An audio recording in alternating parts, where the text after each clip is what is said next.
Thanks for having me on the podcast today, Brody. It's been a while. We're up to our 50th. So we thought we'd make it a little bit special, and we were the first. Well, you interviewed me on the first podcast, and now we're at the 50th. We just thought it was a good idea to put this one together. Yeah, first to the 50th. Yep, it's been just over a year now, I guess. So a year's worth of podcasts. So I guess averaging one a week. Yeah, it's been good. It's been interesting. Okay, so just on that, it'd be interesting to see how you from start to where you're at now. What are some of the challenges you've faced or had to resolve over that time? With podcasts, I think it's just been, certainly this year, it's just been people's availability. Like, people have been a lot more busy this year than they were last year, and that doesn't bother me. Like, I know everyone's busy and stuff, and appreciate everyone that gives up their time to actually come and sit down and have a chat. But you can tell people are really busy at the moment.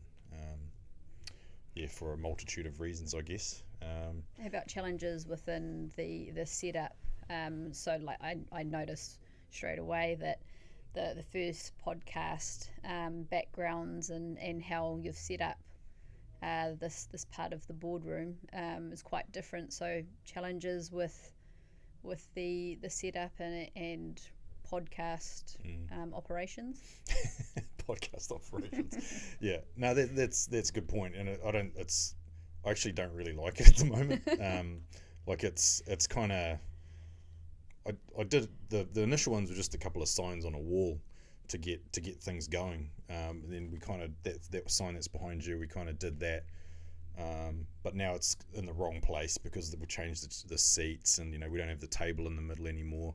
I had these grand visions of incorporating a screen and stuff and doing all that sort of thing, and we'll get there one day, but yeah, it's just kind of a bit makeshift at the moment, so try and keep it looking as sort of decent as possible, but to be honest, it's really about the content, I guess, and just making sure that the people that do come in get their stories across and that sort of thing. How it still looks pretty much the same as it did when we first started it, but yeah, it's the kind of thing where I get a bit like, it could be better, and we could be doing this or could be doing that. So it'll keep changing.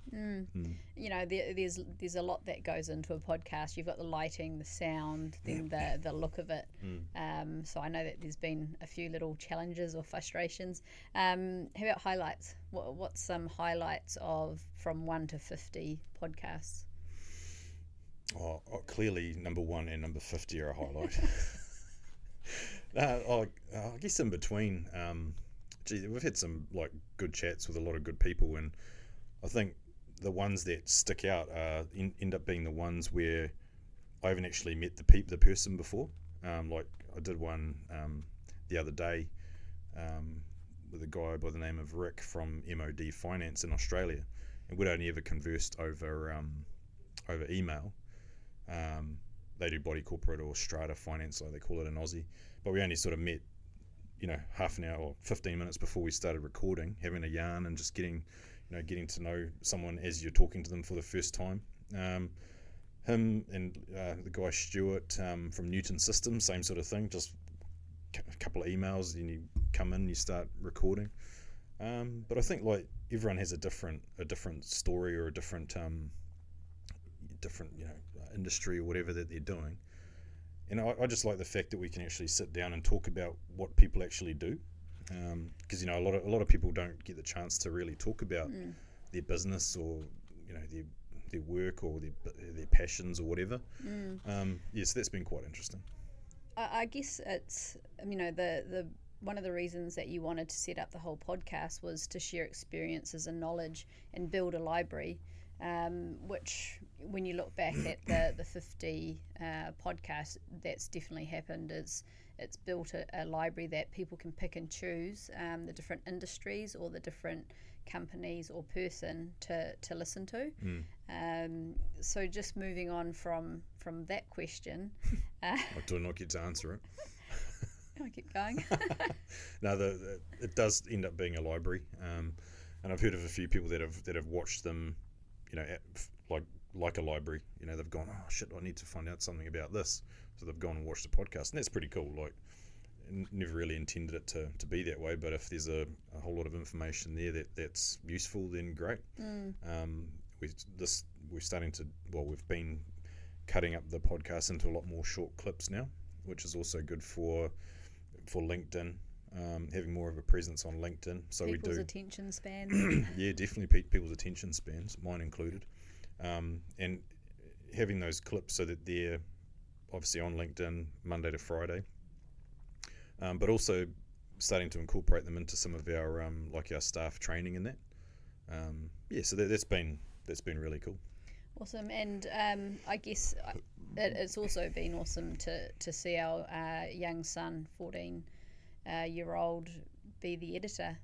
So he's learned a lot, and it's quite interesting. I asked him about, if he's still enjoying editing the podcasts, and he said, I know a lot about building management and all these different industries. So because he has to listen and go through them and cut and, add and that type of thing, he's managed to himself learn the library that you've put together. So that's been little does he know, it's part of my actual plan was to turn him into a building manager without him noticing it. So he's good to, he does a great job. Like I sort of write out all the instructions with the times, and he just goes through and does all the tech stuff on the computer and that. But I crack up when he sees something or mentions something. He goes, "Oh, that dude was on your podcast, eh?" Or that I've heard of that sort of thing before when I saw it on this episode or whatever. And it's like, that's quite a neat little unintended consequence of doing it. I need to figure out what's going to happen if he gets bored of doing it, or if when he leaves home eventually. But he's I think he enjoys it, and it's just a good little thing for him to do to earn a bit of money and keep occupied. It is good. Now my next question is what's the feedback been like? What kind of feedback have you had from either the people that you've interviewed, or just people that have brought it up in a conversation about your active insights and the podcasts? Firstly, I don't like to call it an interview. It's just a general chat. I guess it has a slight interview sort of bias towards it, but I guess the best feedback that I like is from nothing in particular, but when we share them on LinkedIn, we tag in the person who's who we're interviewing or chatting to, and I like to see how they use it, and quite often they'll reshare posts, and seeing the comments that come in off the back of them resharing it's actually quite cool, and that's happened like a number of times, and you get the podcasts where they get more views or more likes than when I post it, and it's like, oh, all right then. But that's fine, and some people have quite big followings on LinkedIn, so to see their the views sort of start racking up is pretty cool. Not that they're not massive numbers, but it's more than nothing. And I guess it's for the industry, it's good to see their colleagues be able to just listen to their story, but even there's value in them being able to share that with their family and friends as well, because they talk about just day-to-day things, but they probably don't understand the knowledge and experience or what some of the people do for day-to-day work or how they've built their company. So it has a value.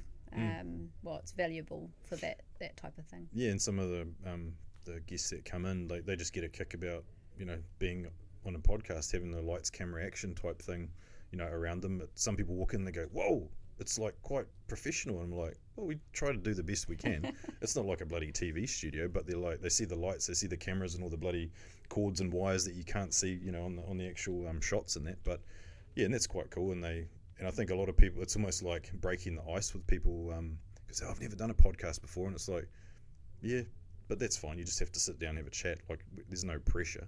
And it's just, and I think we try and keep it pretty relaxed by just talking like this. So a lot of people, funnily enough, they sort of say that they felt like they've had a therapy session or like a download session once they've sat in here, because, like I said before, they do get a chance to talk about what they do, what their passions are, or what, talk about their business in general. So that's quite a good thing to for people just to clear the decks and talk about what they do. And for New Zealanders, we're not comfortable normally talking about ourselves, so it's them having that time to sit down, have questions asked, and for a time for them to reflect. So there's just so many good points about the podcast. Just moving on, how about just a question on where are you wanting to take Active Insights? What's the future? Well, this is actually the last episode, so I'm not joking. No, I am joking. Well, like, once you get to 50, you kind of think, oh, let's try and do 100, and then you get to 100, and you probably think, let's try and do 200. So I think it'll just keep going. Really, I'll probably run out of people to talk to, or people get sick of me, bugging them to come and talk to. So I actually might start just talking to different people in different industries, not even related to what we've been talking about now. I don't know, just find people off the street. No, just talking to different people, because it's still the key part about the insight is actually that word insight, just sort of talking to people about what they do and who they are. And I think that while it's been the active insight, it might be as an active building management, it might just be that just start talking about different things or finding links back to our industry or similar crossover type stuff. But I don't know, I'll just keep doing it, as long as people still want to come and sit with me and talk. Right. I've got a bit of a list of people just that I've met through different conferences this year that would be really valuable, sharing their experience, knowledge, or areas of expertise in this industry. So just I might have to send that to you. Well, that actually gives me a good idea to say that you need to start doing them. So I can sit off camera and be like the producer, because that would actually work really well. So if you get, and that might be another format for it as well. It doesn't have to be me sitting here. It's only because no one else wants to that I bloody do it. But people, we might just say to people, oh, do you want to come in and record some some content or whatever, spiffy up the production a wee bit, but that could be where it goes too, like the ones we did for the BCCG. I really enjoyed just being behind the camera and pressing the buttons. So it's another avenue for it to go down. So if you want an unpaid podcasting job, you got it. Nice, sounds good. No, it doesn't. Sounds terrible.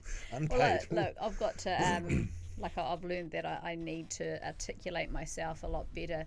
I've probably got a lot of ideas and things in my head, but to relay it to in the right way is quite tricky for me. So maybe after a few more Toastmaster sessions, then I might try and give it a go. Yeah. I guess one last thing, just until we get off the topic of the podcast, is we actually started doing a few ones with two people, and that's been quite interesting, but really challenging, because I've got to keep pressing the buttons in the right order and make sure we got the right person on camera and stuff. But they've been quite cool. You get that more sort of natural discussion happening rather than just a one-on-one chat. So we've got the ability to do 4 people podcasts, although we've only got the 3 mics set up at the moment. So I'd like to get into more of that, but that'll come with as we figure out the the setup and all that sort of thing. Sounds good. Okay. Cool. Are you not going to ask me any more questions? Well, those are my questions for you. All right. So what I was going to talk to you about was you've been to a few conferences over the last 12 months, and you've obviously found some good benefit out of that, because you come back from these conferences and you've got all these ideas and met all these different people and stuff, which is really cool. So the first one that you did was, I can't remember if it was earlier this year or if it was late last year, but it was the Women in Property conference down in Wellington there. Remember that one? Yes, I do. So that was with Building Networks. That was Women in Construction. So it's very varied. It could be a plumber to a designer or council. It was interesting, and it's good to network with or share stories of similar experiences in in the construction industry. Construction industry has changed quite a lot, and you do see a lot more females wearing hard hats and walking around sites, and project management, plumbers, builders. So I got a lot of just good, interesting stories, but also ideas on how females can improve different systems and processes as well, depending on what they're who they're working for. The lady tradie, that's the term, for the women in tradie, construction. yes. Lady tradie, that's quite a cool little term. Like, hopefully no one's offended by that. Doesn't take much to offend people these days, but lady tradie is like a cool, like, that should be a term of endearment. It's exactly right. Women in trades. It's positive. And women are quite suited to the construction industry. Like they're very good planners, multitaskers, and organising, and very good at identifying what would you call it, an issue, and how to resolve it from start to finish. That's what I noticed when talking with different ladies down there. Yeah, I was talking to someone this morning whose daughter is going to university in a year or two, and she wants to be an engineer. Like, great, that's bloody awesome. Whereas that domain 10, 20 years ago would have just been like, oh no, it's a man's sort of role. Now these young ladies aren't even thinking twice about it. They're like, no, I'm going to be an engineer.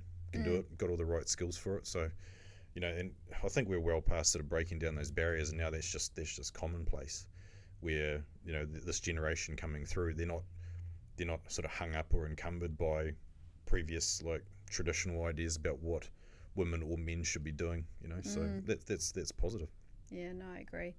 I guess one just on that conference, one item that we still need to get better at on construction sites is having female toilets. And really, yes, yep. Really. You have sites that if it's a small job or whichever, if they cater for probably for the males of either not needing to have a toilet on site because it's quite easy for males to find a toilet, but for females, just the basics of having a designated bathroom or toilet on site. Like Portaloo. Yes. Yeah.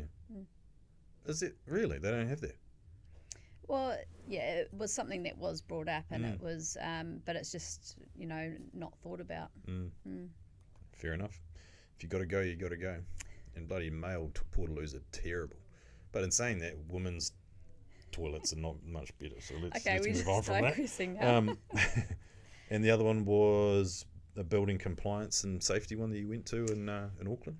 Yes, that was the Building Safety Conference, annual conference, national, and it was based in Auckland this year. I'm not sure if it's always Auckland or they move between Auckland and Wellington.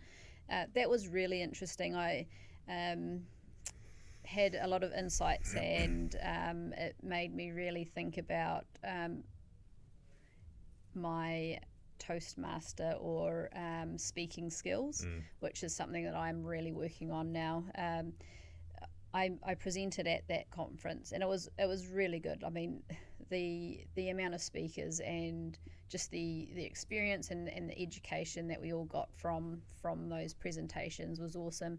But what I noticed is as I kind of went into that presentation a little bit too probably comfortable with knowing the information in my head, but when it got down to standing in front of all those experts and just really good people that knew their own industries and their own work, it was very hard for me to articulate what I wanted to get across to them or wanted to share with them.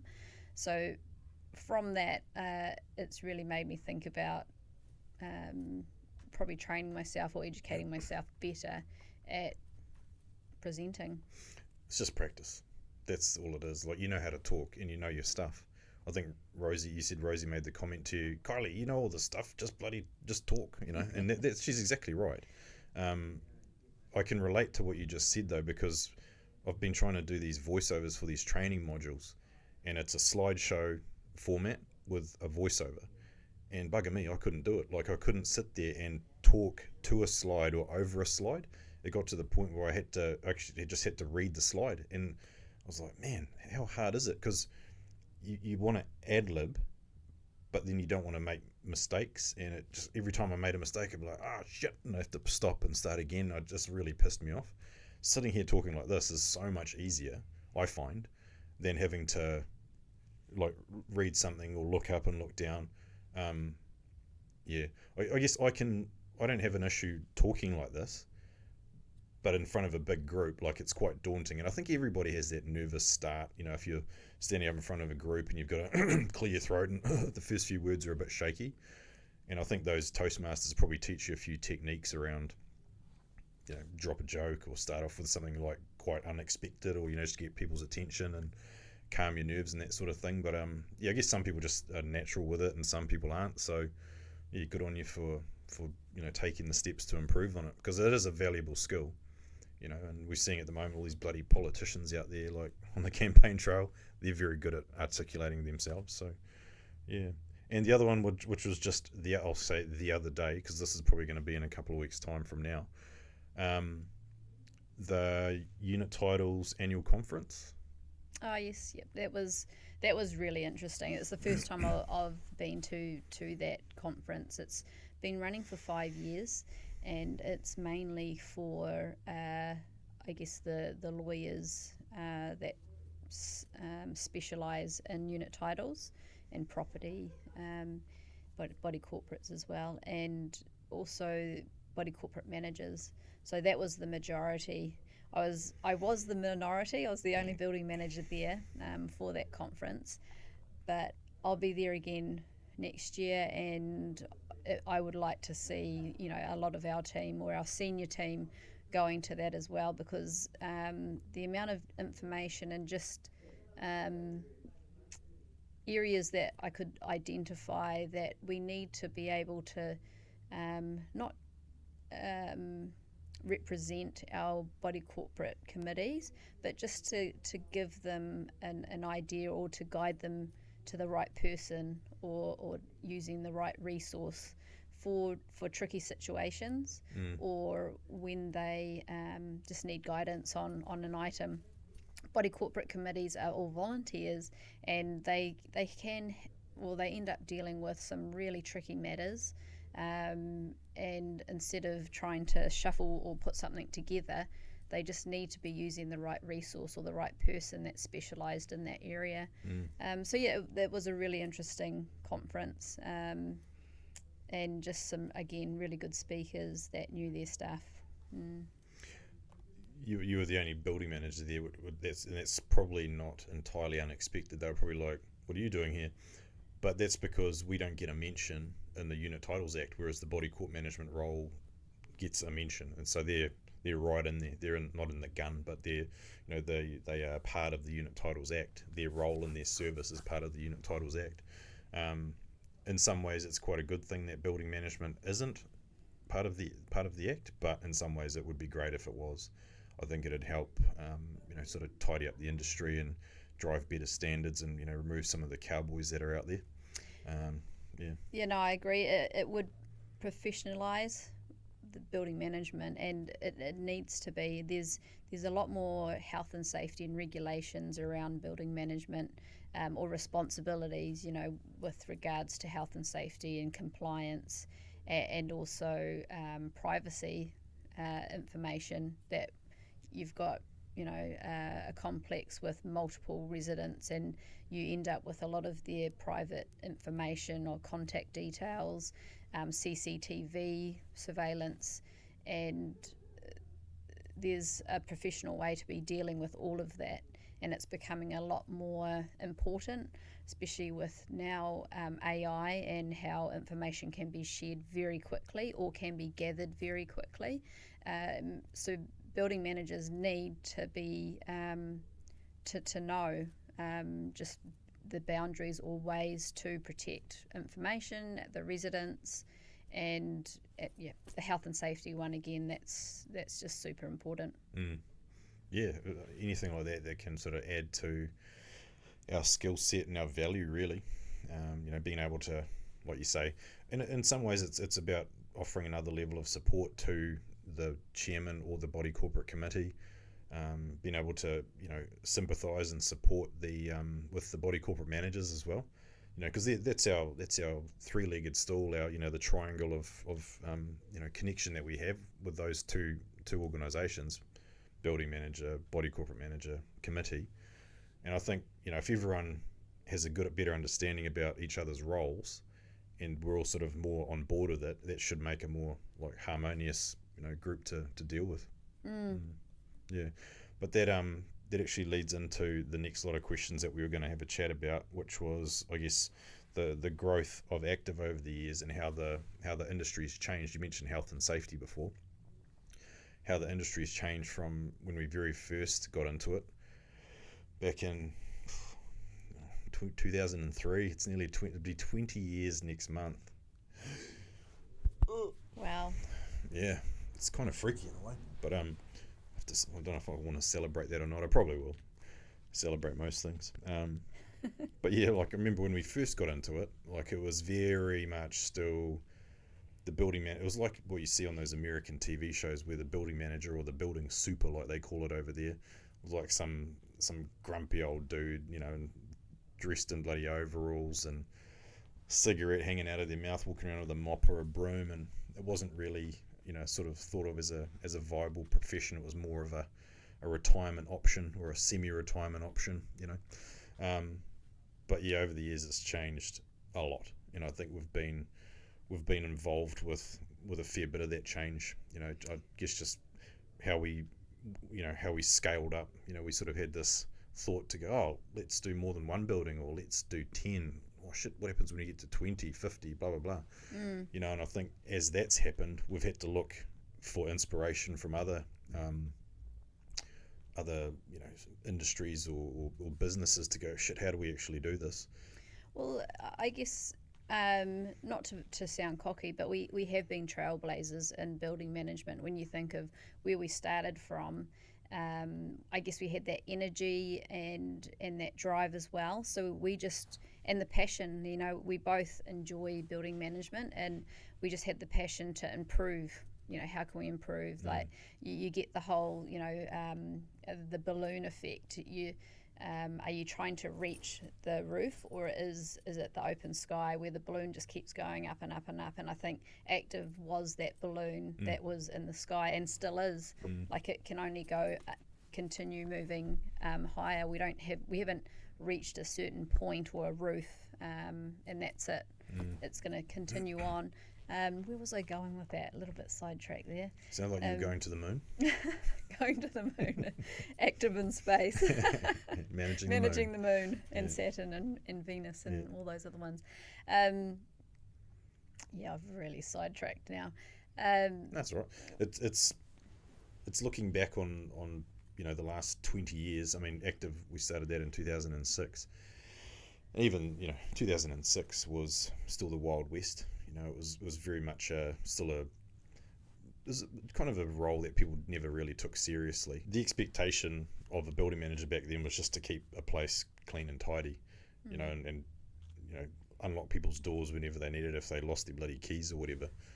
The changes started happening when they revised the Unit Titles Act in, I think it was 2010. They brought in long-term maintenance plans, which that created a whole lot more work for us. In 2015, when the Health and Safety in the Workplace Act changed as well, so that brought in a whole lot more work for us. And there's always the things like the building warrant of fitness to watch out for, and I think as the roles evolved, it's become more administrative. It's gone from being a very sort of hands-on job to being far more administrative, behind a computer, behind a desk, still going to your buildings and still checking them, making sure they're all good, keeping your eyes on them. But I think the health and safety was the biggest change, where it's like, well, you can't change a light bulb anymore because you have to be on a step ladder, or you can't stand on the top step like we all used to back in the old days. PPE to change a light bulb, PPE and all that sort of thing. Just talking about changing a light bulb is fluorescents or bulbs smashing or exploding when they're being changed. So PPE is having the right glasses on, having gloves on, and depending on the light bulb or what the problem is, it could be that it's electrical, like an electrical fault. So it's pretty much having to get an electrician in to do those light bulbs, especially now with LEDs. It's not a bulb, it's the unit behind the bulb that normally needs changing. So it's just completely changed just for a light bulb. That old joke of, how many people does it take to change a light bulb was like, that was totally appropriate at the time. There's a building that we used to manage in town that had an open like light well in the middle of it, and so you had your hallways around the light well, and when there was a bulb out, you had to get on top of a ladder. And so when you're on a ladder, you're above the height of the safety rail, and because you were within a meter of it, you couldn't actually, change that light bulb. So they ended up having to have anchor points installed around the hallways, so that someone that is qualified to work at height had to go in, tie off to the anchor point, climb the ladder to change the light bulb.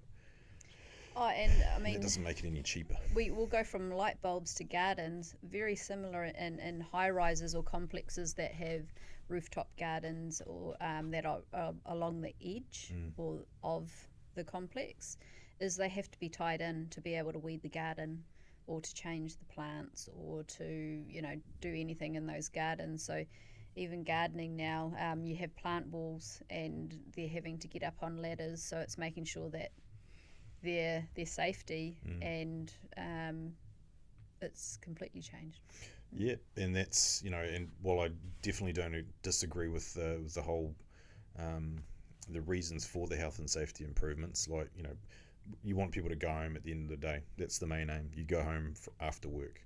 You don't bloody die or injure yourself on the job. That's no question about that. It has added complexity and cost. And that's just part of the industry, part of any industry really. So it's looking after our staff and contractors. So that's I guess we take it as quite a important responsibility to make sure that they all do go home and there isn't injuries at work. But then you also have the side of residents. So we're looking after our staff, but we're also looking after residents. That's their home. So making sure health and safety wise, their homes are safe 24/7.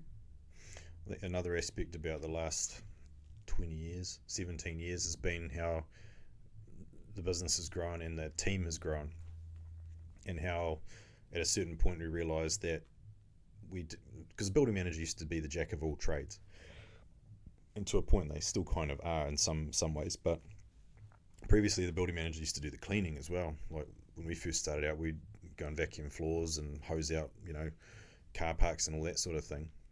We realised that as the thing became more administrative, we didn't have time to be doing that, so we ended up having to specialise positions. So we started up the cleaning team, and then the grounds team, the after hours team. That was a big change in how we were operating. But we could see that as the company grew and as the industry changed, we needed to have specialist people doing specialist roles, not just the jack of all trades. And I think that's where we started to professionalise building management as well. So it wasn't just about setting up the cleaning team so that building managers can focus on building management. It was also, and I really like this part of our company, is the after hours assistance. It's not security. They don't just stand there and look at the door.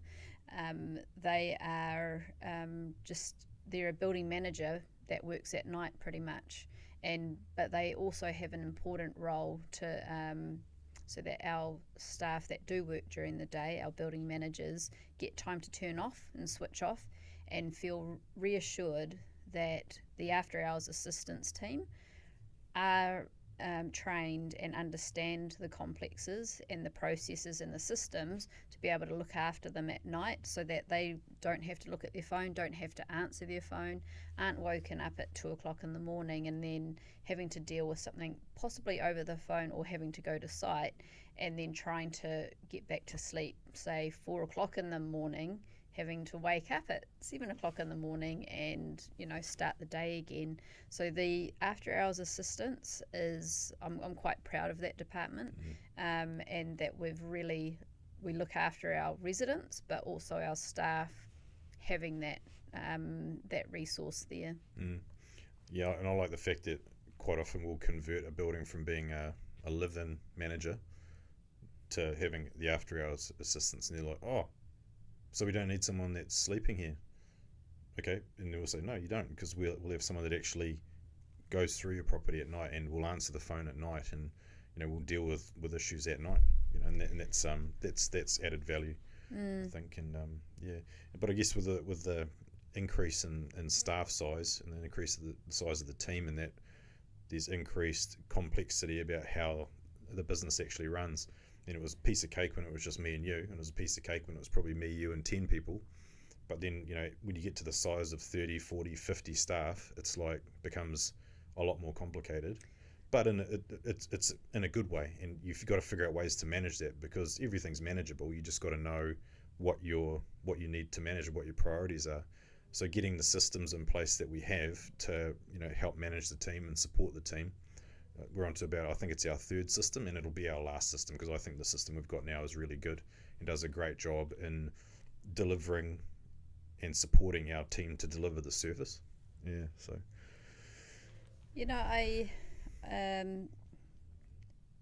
It's been exciting going from you and I to 10, 20, 30, 40, 50 staff, and just seeing the growth within the staff, but also us we're pretty much having to learn, we're up to 20 now, so we need to learn some new systems. We need to improve our leadership and our management and how we operate.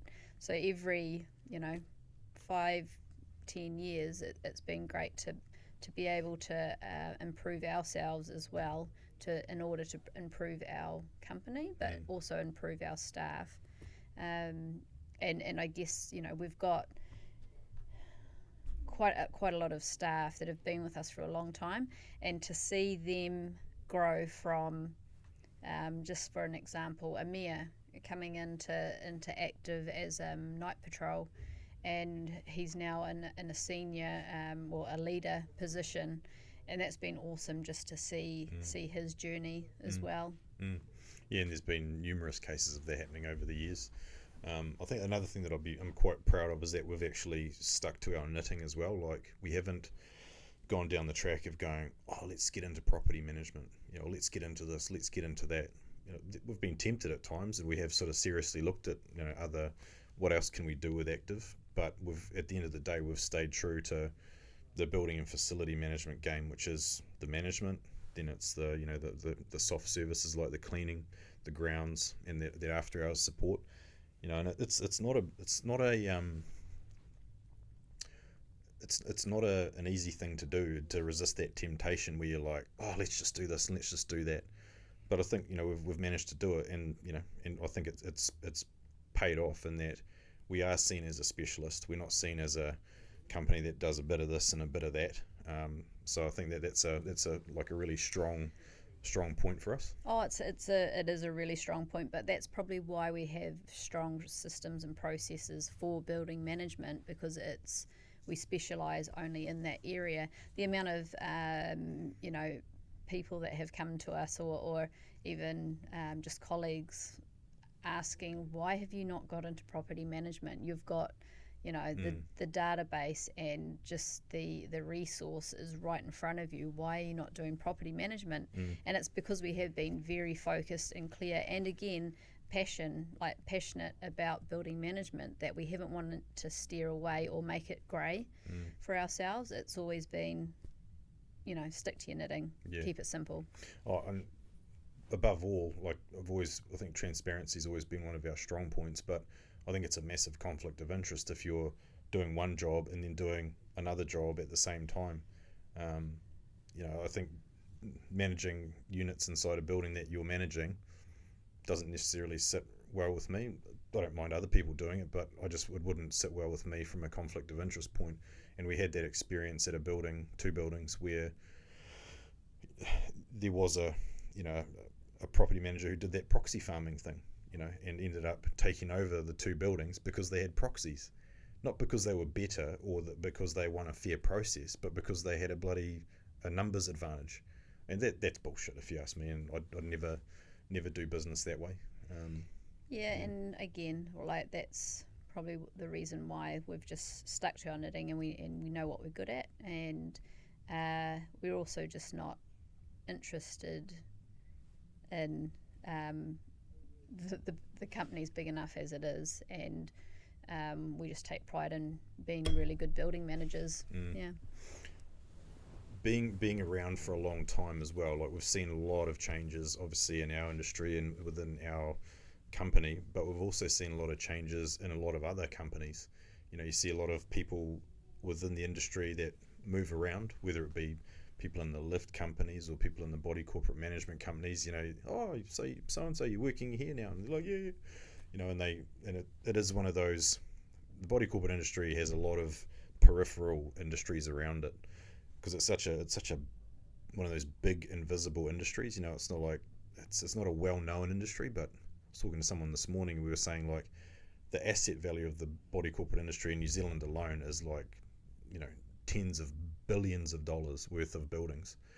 But it's kind of that little behind the scenes thing, and there's a very small crowd of people that actually deliver service and maintain that industry. So it doesn't, if people like the industry, then it doesn't leave them many options to go to. Like, got to go to this company or to that company.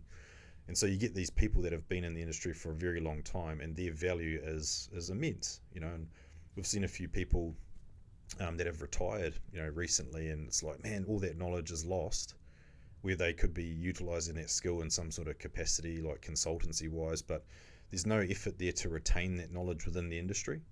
And I think that's a real sort of that's a bit of a downside, and I think that there's got to be ways to to combat that, or maybe attract people back in that have got heaps of experience, maybe if they don't want to do the same role anymore, but they might want to be there in a capacity to consult, or just give recommendations or whatever. But yeah, that also reminds me that we've built up a lot of very valuable contractor relationships over the years. And I think a good relationship from our point of view is that people are open and honest with each other. From a contracting point of view, a fair price is always desirable, because you see people out there gouging and putting their prices up all the time, which is fine, I guess. But if they've got to be honest about why they're doing it, and doing a good job. Like, if people are doing a great job for us, we'll keep using them. And there's a lot of people that whose businesses rely quite a bit on Active, because we refer them. And we've got a big contractor base that we end up looking after. And I'll speak in the past tense again, because this will be going out in a couple of weeks. But the contractor dude that we had last week, which is actually next week, and that's just a reflection on how we thank our contractors every year, get them all in, and have a guest speaker and have a few beers and a bit of food together and have a good chat and a good catch up. That's the value of the businesses that surround Active. Having built that contractor base is a huge investment to Active, in the way of the contractors obviously are good at what they do. They know their plant equipment, but the investment comes with, it makes our building manager's job easier, knowing that we've got skilled, experienced, fair contractors completing work very quickly. So there's a lot of contractors that will say, if they see an Active number come up on their mobile, they know, right, I need to answer that. What do you need? Because we reciprocate that, how we look after each other. So we look after them and they look after us. So they want to be looking after our sites or our equipment or our building managers, because we treat them fairly, and we treat them the right way as well. So it's a reciprocating relationship.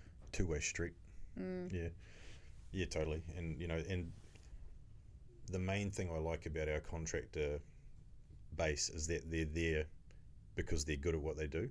They're not there because they've said, oh, we'll give you a bit of a kickback or whatever. We're like, no. That doesn't happen in this company. You know, we've never taken kickbacks for anything or bloody, oh, if you do this, we'll get you this. It's like, no, you do a good job and we'll keep recommending you. Likewise, we'll do a good job and you keep recommending us, and that's all we ask for. You know, it's very upfront. It's the industry, even though we're in big Auckland City, the industry's too small to be starting to do those type of arrangements, and it gets found out very quickly. You know, if we need to be transparent, and it's the integrity of ourselves as directors, but also for active. So it's, you know, it's just not an option to be doing that. But again, I think we're more people, and we would prefer to have good, strong relationships with good people. So it's a win-win situation. Yeah, absolutely. Yeah, because there's no doubt, like it's a tough industry to be in, but it's very rewarding. It's rewarding from a point of view that, you know, you're helping people essentially with their biggest asset or with their biggest investment. You know, and I think there's a lot of take a lot of pride in maintaining these buildings to a really high standard, because you know, as soon as buildings aren't maintained well, and there's a lot of them around town that, man, like, I feel sorry for some buildings because they don't know any better. They don't know that there is an option out there for a decent building management company that will do what they say. They will keep things clean and tidy, you know, answer their phone, blah, blah, blah. And you see a lot of these buildings out there that are filthy. Like, we went to one a couple of weeks ago that we're doing a tender for, and I couldn't believe that how dirty it was. It was disgusting, eh? And like, they're paying a cleaning contractor, but the place is, it looks like it has never been cleaned. And this is a big, you know, 25 level high-rise building. And I said to the lady I was walking around with, I said, how do you guys put up with this? Like, why haven't you sacked these cleaners? You know, and that was part of the reason why we were there. But it's unbelievable to see the standards that people get away with at times, and just the fact that people don't know that there is options out there to, you know, to make a change. Well, and it's their homes. So we're essentially looking after, so for example, a complex with 50 apartments, 50 people's homes that they go home to every day. They have their family and their guests, you know, going there to visit them as well. So we are looking after probably some, like, their biggest asset for the majority in their lifetime. So I guess that's where you see passionate owners or passionate body corporate committee members, because it is their investment, and they do have a lot of invested interest in their homes. Yeah. So I guess if you like buildings and you like solving problems and you like people, then I think it's a bloody great job for, you know, to be a building manager. You know, because it covers off, it's such a diverse role as well. Like, you know, the clear feedback that we get from the team throughout bloody history is that, you know, no 2 days are the same. You know, it keeps people on their toes because they're like, oh shit, what happens today? But what that also means is that you can't procrastinate. You can't just say, oh, I'll leave that till tomorrow. Because if you leave something till tomorrow, it'll bite you in the ass, because tomorrow something else will pop up. You still haven't done that thing that you were supposed to do yesterday, and it's like, yeah. So you've got to be focused and you know, do the basics really well. I mean, that's one of the All Blacks favorite team still, but that's one of their mantras, is doing the basics really well, executing the basics really well. If you can't do the basics well, then you can't do the big stuff at all. You know, so that's I think that's a fundamental to most things that we do, is you've got to do the basics well. And yeah, like, you know, we've had times where the service level's been up and down, and that happens naturally to any business. But as long as you're always trying to do your best and make sure that you're always improving, then, you know, you tend to head in the right direction. It's when you sort of give up and don't give a shit about things that, you know, you start to really, you know, lose focus of your purpose and why you're there. Yeah, I agree. Nice. Well, that's all the questions I had on my list. Did you have anything else you wanted to talk about? No, I think that's a good 50th podcast, really. And funnily enough, that's 50 minutes. There excellent. you go. There we go. Yep. All right. Good stuff. Might see you here at 100. Definitely at 100, even 75. 75. That's only 25 away. Crikey. All right. Thank you.